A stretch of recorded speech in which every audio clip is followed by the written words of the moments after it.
So, welcome back to your group. My name is Amir and I am your host for today's quiz. Hope so you had a great day so far. Now it's exactly 8 o'clock in the evening. घड़ी में बजा है ठीक रात का 8। जैसा कि मैंने आपसे प्रॉमिस किया था, I'll be here at exactly 8 o'clock at night with new 15 questions to share. तो लीजिए हाजिर हूँ अगेन न्यू 15 क्वेश्चंस के साथ।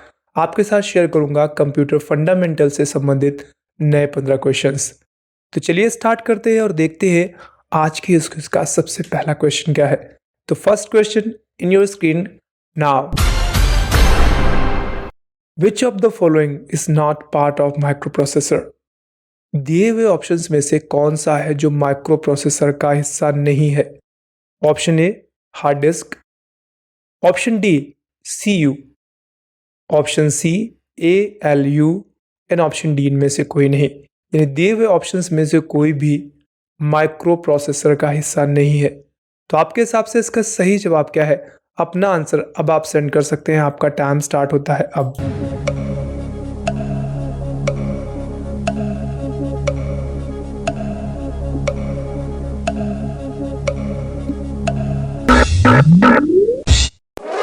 उम्मीद करता हूँ आपने आंसर सेंड कर दिया होगा। Now this is the time कि चेक किया जाए आपके द्वारा सेंड किया हुआ आंसर कितना सही है। इसका सही जवाब था हार्ड डिस्क, क्योंकि हार्ड डिस्क CPU का हिस्सा नहीं है, माइक्रो प्रोसेसर का हिस्सा नहीं है। CPU का हिस्सा जो है वो है ALU, अर्थमेटिकल लॉजिकल यूनिट, दूसरा है आपका कंट्रोल यूनिट। जब हम बात हार्ड डिस्क की करते हैं तो हार्ड डिस्क प्राइमरी मेमोरी का हिस्सा भी नहीं है, यह सेकेंडरी मेमोरी का हिस्सा है। यह डेटा को परमानेंटली स्टोर करता है। उम्मीद करता हूँ आपको अगली बार से याद रहेगा। चलिए देखते हैं आज की इस क्विज का अगला क्वेश्चन क्या है। अगला क्वेश्चन आपकी कंप्यूटर स्क्रीन पे ये रहा। How many digits are there in MMID? Mobile money identifier. MMID mobile money identifier में कितने डिजिट्स होते हैं? Option A 5, option B 6, option C 7 या ऑप्शन डी 8। तो MMID यानी मोबाइल मनी आइडेंटिफायर में टोटल कितने डिजिट्स होते हैं? तो अपना आंसर अब आप सेंड कर सकते हैं। आपका टाइम स्टार्ट होता है अब।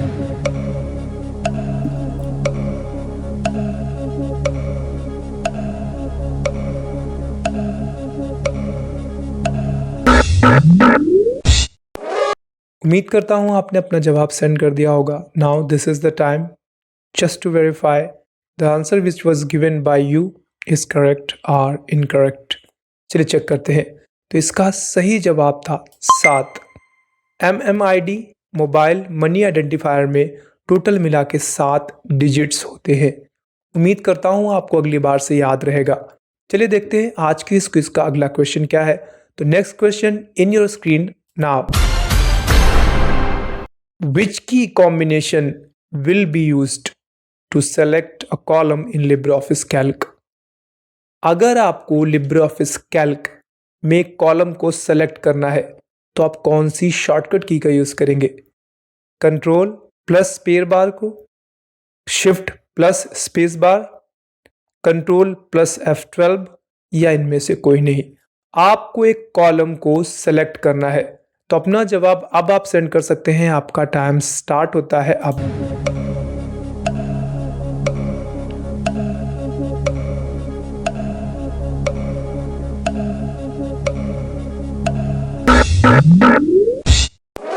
चलिए देखते हैं इसका सही जवाब क्या है। तो इसका सही जवाब है कंट्रोल प्लस स्पेस बार। जी हाँ, कंट्रोल प्लस स्पेस बार की सहायता से आसानी से आप पूरे के पूरे कॉलम को LibreOffice कैल्क में सेलेक्ट कर सकते हैं। चलिए बढ़ते हैं आज की क्विज के अगले क्वेश्चन की ओर। Next question is in your screen now. Which of the following can be added to LibreOffice writer font work gallery? This question has been repeated so many times. सवाल समझेंगे तो आंसर आपको बड़ा ही आसान लगेगा। क्वेश्चन ये है, LibreOffice राइटर के फॉन्ट वर्क गैलरी में इनमें से आप किसको ऐड कर सकते हैं? ऑडियो को, टेक्स्ट को, फोटोज को या वीडियो को? आपको फॉन्ट वो गैलरी में ऐड करना है तो आप किसको ऐड करेंगे। आपका टाइम स्टार्ट होता है अब आप अपने आंसर को सेंड कर सकते हैं।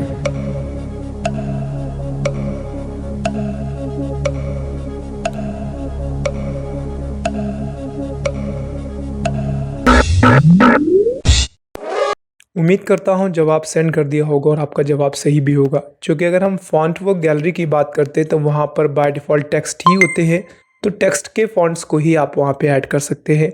बाकी अगर आप वहां पे वीडियोस या ऑडियोज़ को ऐड करना भी चाहेंगे, इट्स ऑल मीनिंगलेस, उसका कोई मतलब नहीं बनता है। चलिए बढ़ते हैं आज की क्विज के अगले क्वेश्चन की ओर। अगला क्वेश्चन आपकी कंप्यूटर स्क्रीन पे ये रहा। What do the first 4 digit represent in IFSC? IFSC codes में जो पहले के 4 डिजिट्स होते हैं वो किस चीज को प्रेजेंट करते हैं? ब्रांच नेम को, बैंक के नाम को, दोनों ही, ब्रांच नेम और बैंक के नाम दोनों को ही इंडिकेट कर सकता है, या इनमें से कोई नहीं। अगर आपका बैंक अकाउंट है किसी भी बैंक में तो आपको IFSC कोड भी मिला होगा। तो ध्यान लगाइए और देखिए कि जो शुरू के 4 डिजिट्स होते हैं IFSC कोड में वो किस चीज को रिप्रेजेंट करते हैं। तो अपना जवाब अब आप सेंड कर सकते हैं।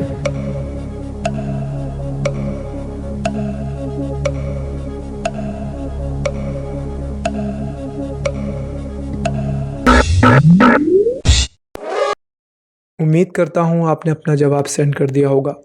इसके सही जवाब की अगर हम बात करते हैं तो इसका सही जवाब है बैंक का नाम। जी हाँ, IFSC कोर्स में जो पहले के 4 डिजिट्स होते हैं वो बैंक के नाम को दर्शाते हैं। तो ये आपका सही जवाब था। उम्मीद करता हूँ अगली बार से आपको याद रहेगा।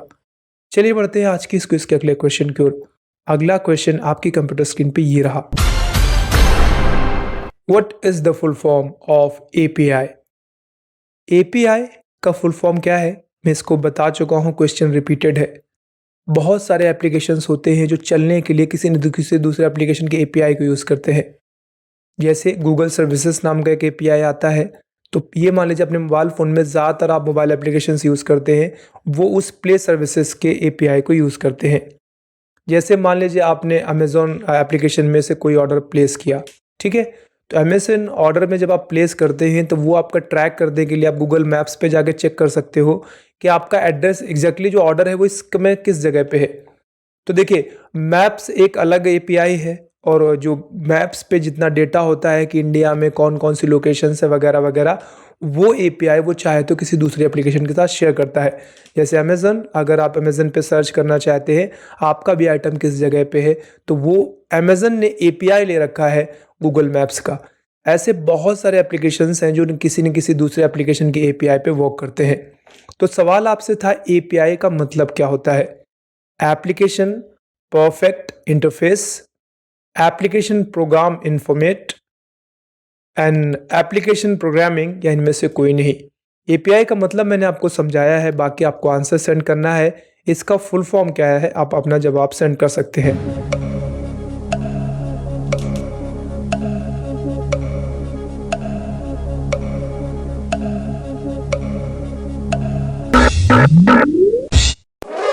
चलिए, अगर हम इसके सही जवाब की बात करते हैं तो इसका सही जवाब है, okay I am so sorry, इसका सही जवाब है आपका एप्लीकेशन प्रोग्रामिंग। जी हाँ, एप्लीकेशन प्रोग्रामिंग, इसका सही जवाब है आपका एप्लीकेशन प्रोग्रामिंग। उम्मीद करता हूँ आपको याद रहेगा। चलिए बढ़ते हैं आज की क्विज के अगले क्वेश्चन की ओर। अगला क्वेश्चन आपकी कंप्यूटर स्क्रीन पे ये रहा। What is the process of transferring data from one place to another place called? जब कोई डेटा आप किसी एक जगह से किसी दूसरे जगह ट्रांसफर करते हैं तो इस प्रोसेस को कहा क्या जाता है? Data abstraction, data communication, data manipulation, या इनमें से कोई नहीं। क्वेश्चन था आपको, जब आप डेटा एक जगह से दूसरी जगह ट्रांसफर करते हैं तो इस प्रोसेस को कहते क्या है? अपना जवाब अब आप सेंड कर सकते हैं। आपका टाइम स्टार्ट होता है अब।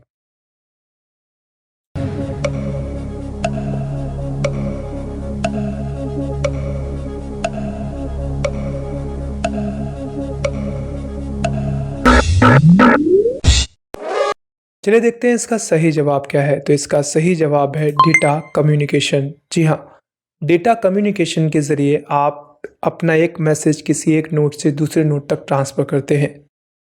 उम्मीद करता हूँ आपको अगली बार से ये क्वेश्चन याद रहेगा। चलिए बढ़ते हैं आज की इस क्विज़ के अगले क्वेश्चन की ओर। अगला क्वेश्चन आपकी कंप्यूटर स्क्रीन पे ये रहा। What is the username in simple123@yahoo.com? सवाल पूछा गया है, इसमें डोमेन नेम नहीं, इसमें यूज़र नेम क्या है। यूज़र नेम और डोमेन नेम दोनों को पार्ट से डिवाइड किया जाता है, बीच में लगा होता है @ सवाल है आपका इसमें से यूज़र नेम क्या है।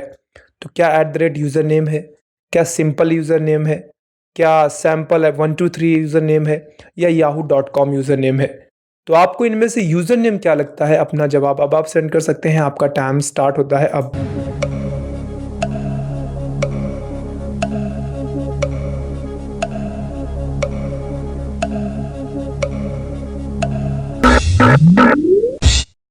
उम्मीद करता हूँ आपने अपना जवाब सेंड कर दिया होगा। सही जवाब था सैम्पल 123। जो स्टार्टिंग का हिस्सा होता है उसको हम यूज़र नेम कहते हैं, जो लास्ट का हिस्सा होता है वो आपका डोमेन नेम कहलाता है।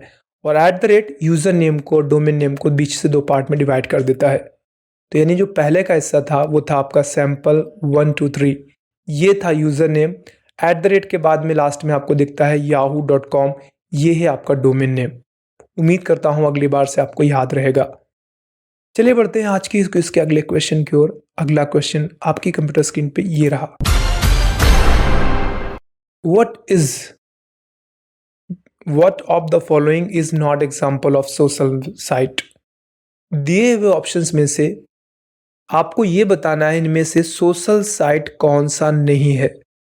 ट्विटर, इंस्टाग्राम, अमेज़न या लिंक्डइन। इनमें से आपको ये बताना है सोशल नेटवर्किंग साइट कौन सी नहीं है। तो अपना जवाब अब आप सेंड कर सकते हैं।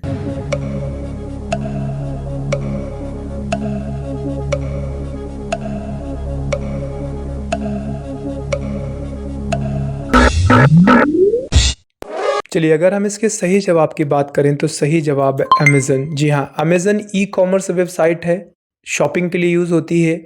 बाकी ट्विटर है, इंस्टाग्राम और लिंक्डइन, तीनों ही आपकी सोशल नेटवर्किंग वेबसाइट्स हैं जिससे आप अपने दोस्तों से कनेक्ट हो सकते हैं और आप उनसे बातचीत कर सकते हैं।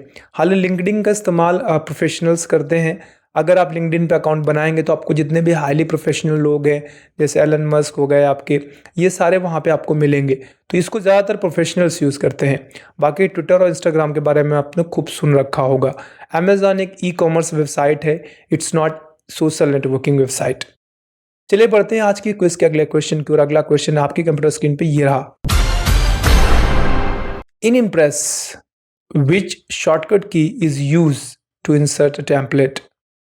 अगर आप इम्प्रेस यूज करते हैं जो कि लिब्रे ऑफिस का एक हिस्सा है, तो आपको एक नई टेम्पलेट इंसर्ट करानी है तो उसके लिए किस शॉर्टकट की का यूज करेंगे। Ctrl+Shift+N का, Ctrl+Shift+B का, Ctrl+N का, या इनमें से कोई नहीं। आपको एक नई टेम्पलेट इंसर्ट करानी है तो अपना जवाब अब आप सेंड कर सकते हैं।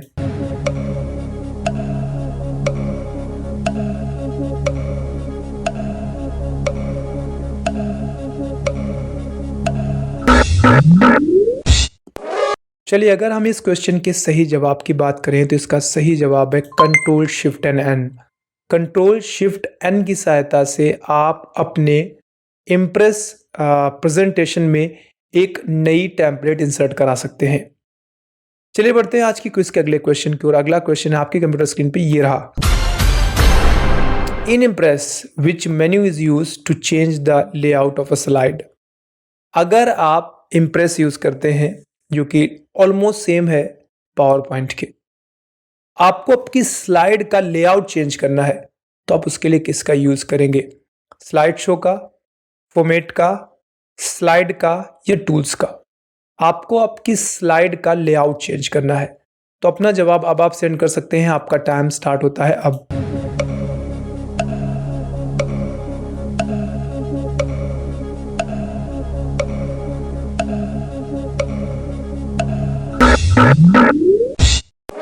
सो फाइनली टाइम समाप्त हो गया है और अब समय है आपके द्वारा सेंड किए गए जवाब को वेरीफाई किया जाए सही जवाब क्या था।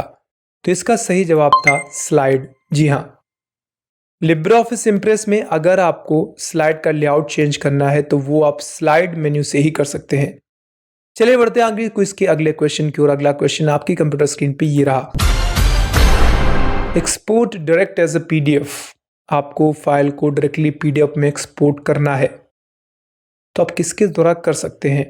Drawing tool bar, standard tool bar, presentation या ऑल ऑफ अबव। बेसिकली ये जो सवाल है आपका ये एमएस ऑफिस का नहीं है, लिब्रे ऑफिस का है। चूंकि नीचे जो ऑप्शन बता रहे हैं आपको, चाहे वो ड्राइंग टूल बार हो, चाहे वो स्टैंडर्ड टूल बार हो। ड्राइंग टूल बार की बात अगर हम करते हैं तो ये तो आपको एमएस ऑफिस में भी मिल जाएगा, बट यहाँ पे स्टैंडर्ड टूल बार की बात की गई है तो ये लिब्रे ऑफिस में आपको मिलता है ज़्यादातर। तो आपको बताना है कि अगर आपको किसी फाइल को डायरेक्टली आपने बनाया, अब आपको उसको पीडीएफ में एक्सपोर्ट करना है तो आप किसका यूज़ करेंगे? अपना जवाब अब आप सेंड कर सकते हैं। आपका टाइम स्टार्ट होता है अब।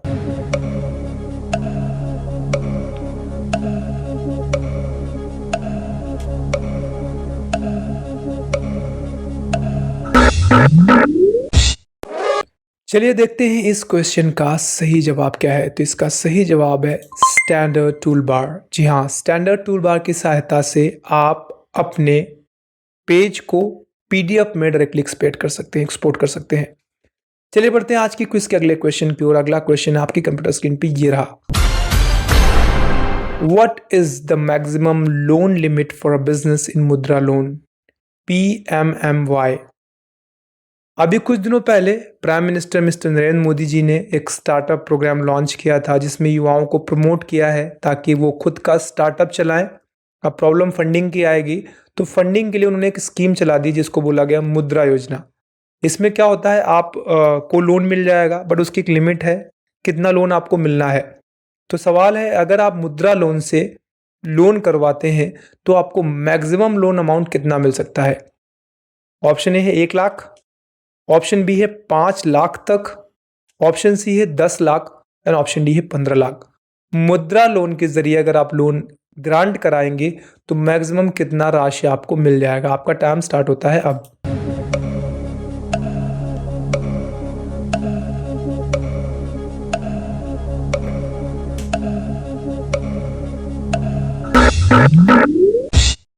सही जवाब है 10 लाख। जी हाँ, मुद्रा लोन के जरिए आप 10 लाख रुपए तक का लोन प्राप्त कर सकते हैं, अपना व्यापार स्टार्ट कर सकते हैं। चलिए बढ़ते हैं आज की इस क्विज के अगले क्वेश्चन की ओर। अगला क्वेश्चन आपकी कंप्यूटर स्क्रीन पे ये रहा। What type of printer is the daisy wheel printer? Daisy wheel printer दिए हुए ऑप्शंस में से किस प्रकार का है? इम्पैक्ट प्रिंटर के प्रकार का, नॉन इम्पैक्ट प्रिंटर का, लेजर प्रिंटर का या मैनुअल प्रिंटर का? सवाल है डेजी व्हील प्रिंटर किस प्रकार का है? तो आपका जवाब अब आप सेंड कर सकते हैं। आपका टाइम स्टार्ट होता है अब।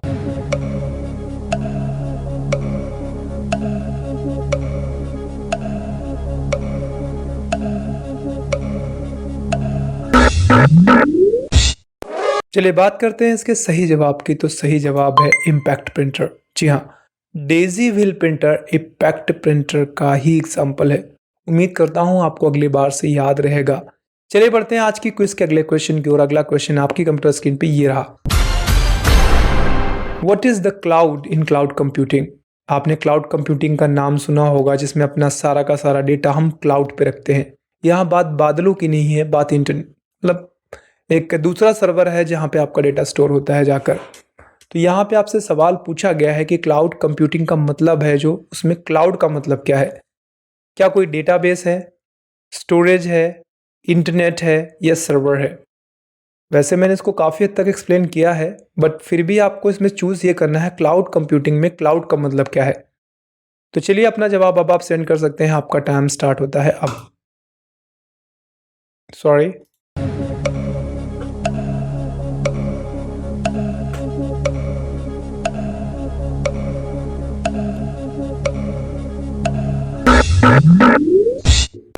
चलिए इस क्वेश्चन के अगर हम सही जवाब की बात करेंगे तो इसका सही जवाब है इंटरनेट। जी हाँ, आप लोगों ने भी अपना मोबाइल फ़ोन का डेटा काफ़ी हद तक गूगल ड्राइव पे रखा होगा कभी ना कभी। तो ये सारा कुछ आप क्लाउड पे रख रहे हैं। तो यहाँ पे जो गूगल ड्राइव है आपके लिए वो इंटरनेट ही है और कुछ नहीं है। तो इस तरीके से आज के आपके 15 क्वेश्चन समाप्त होते हैं। उम्मीद करता हूँ कुछ नए क्वेश्चन सीखने को मिले, कुछ नए पुराने क्वेश्चंस रिपीट हुए, जिनको आपने दोबारा से अटेम्प्ट करके उनको फिर से श्योर कर लिया है। तो ठीक रात 8 बजे हम फिर से हाजिर होंगे नए क्वेश्चंस के साथ 15। तब तक अपना ख्याल रखिए, कंप्यूटर सीखते रहिए। Bye bye and take care.